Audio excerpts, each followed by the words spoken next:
Good evening and welcome to SVG-TV's Evening News and Sports for Thursday, October 31st, 2013. I'm Khalil Kato with the details. Opposition leader Arnim Eustace has expressed his concern with the way in which the 1.5% salary increase was made to public servants here.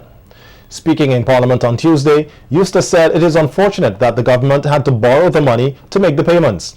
He says what is important is that the government seems to be unable to meet its financial obligations after 3 years and has to resort to borrowing.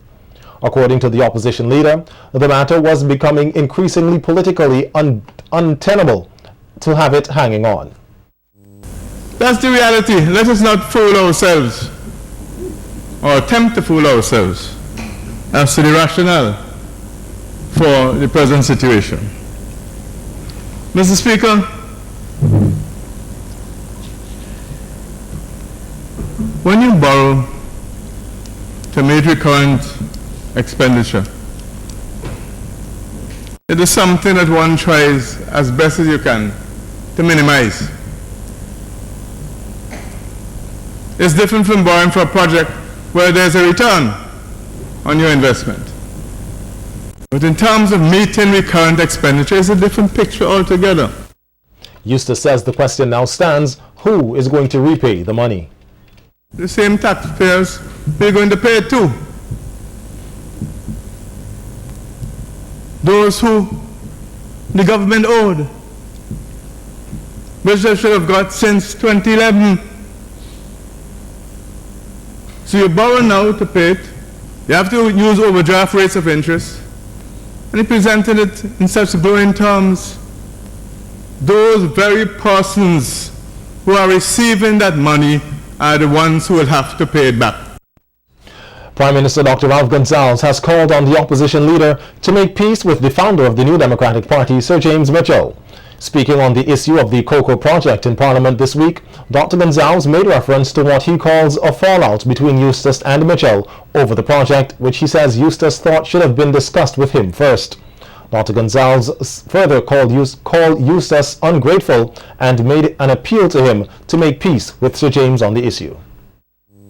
I would never open my mouth after the way you treated Sir James on the Amajaro issue to say the NDP gave us. Because you say Sir James was wrong to talk to me before he talked to you.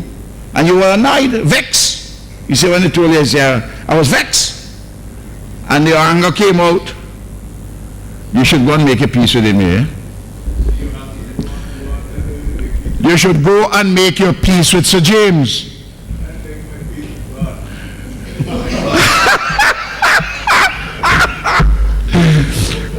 Well, I am very happy to hear this, that the honorable leader of the opposition will make his peace with God, but not make it with Sir James. That's fine.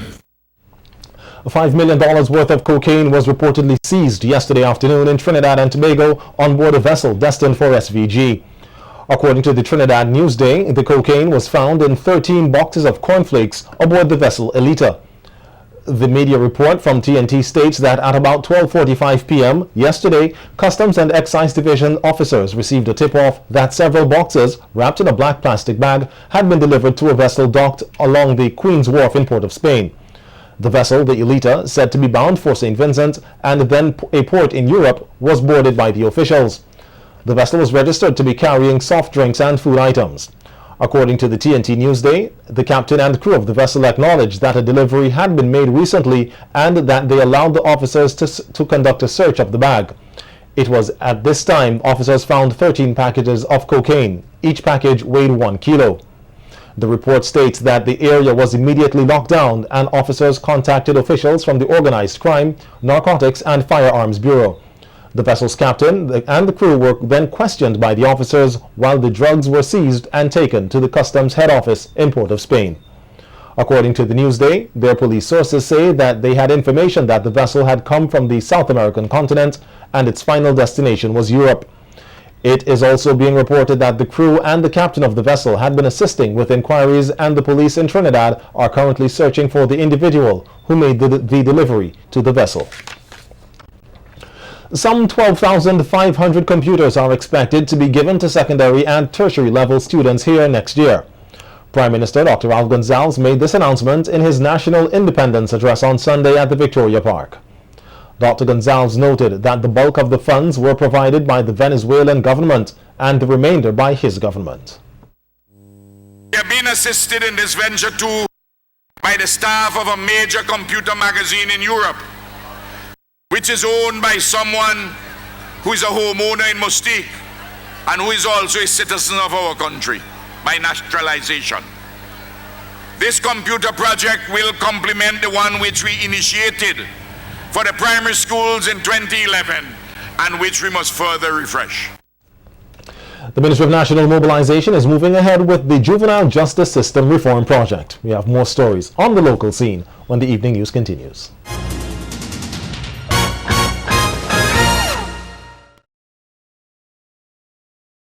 Welcome back to the evening news. Still on the local scene, and this evening the Ministry of National Mobilization is forging ahead with its plans to protect the nation's youth through the Juvenile Justice System Reform Project.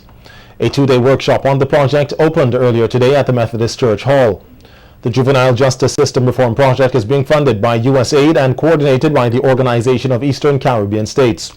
Permanent Secretary in the Ministry of National Mobilization, Jasmine Hull, says the project was launched in June of 2012 and has 4 objectives, which include improving the legal and regulatory framework, capacity building for effective administration, the modernization of diversion detention, and improving linkages with civil society and other supporting structures to strengthen the juvenile justice system.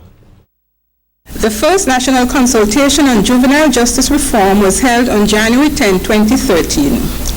Today is the first of a 2-day training conference to 1. Launch the sector's training agenda, exchange information, initiate the reform policy agenda, and to launch the available systems approach opportunities for St. Vincent and the Grenadines. Hull outlined that as a prelude to the training conference, a 2-day risk assessment for juveniles workshop was held on Tuesday and Wednesday. This was for caseworkers, counselors, and social workers. And it focused on risk and needs, risk level determination, and development of a risk assessment tool. It is with great pleasure that I welcome you all to this training conference and encourage you to participate fully in the discussions. To our overseas guests, a warm welcome to St. Vincent and the Grenadines, the gem of the Antilles. It is our hope that you will enjoy the scenery and the hospitality of our Vincentian people. After all, St. Vincent and the Grenadines is the natural place to be. Meantime, head of social development at the OECS Secretariat, David Popo, says the organization is committed to youth development and the project is ideal as it seeks to protect young people. But as we look at the hundreds of thousands of young people within the region who are going through the school system, who eventually will not have the kinds of jobs that they have or they expect to have, and some of whom will fall through the crack. If we do not strengthen and protect these very same young people, then I think we know for a fact that the implications in terms of the health of the nation to develop a well-educated future labor force will be jeopardized. USAID Representative Mansfield Blackwood praised the work which is being done here to protect the youth and urged stakeholders to continue on that path. The resources judiciously, efficiently, and to make sure that at the end of the program the bar is significantly raised. Our young people were not brought into this world by themselves. They're the products of human beings, adults. They're the products of our parents, or lack thereof, unfortunately. They're the products of our communities, of our broader societies. And therefore we have a responsibility to serve them and to support them, notwithstanding the fact that at some point in their lives they end up exercising their choices and do in fact make bad choices.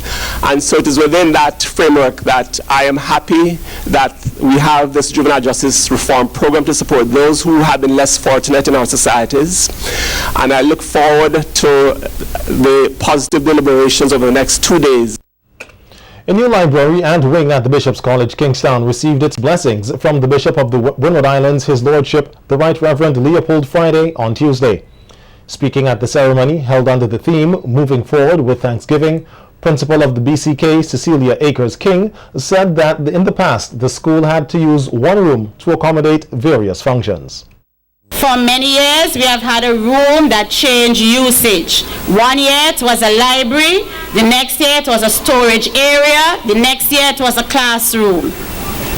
Today, however, although small, as of today, we will have a functioning library.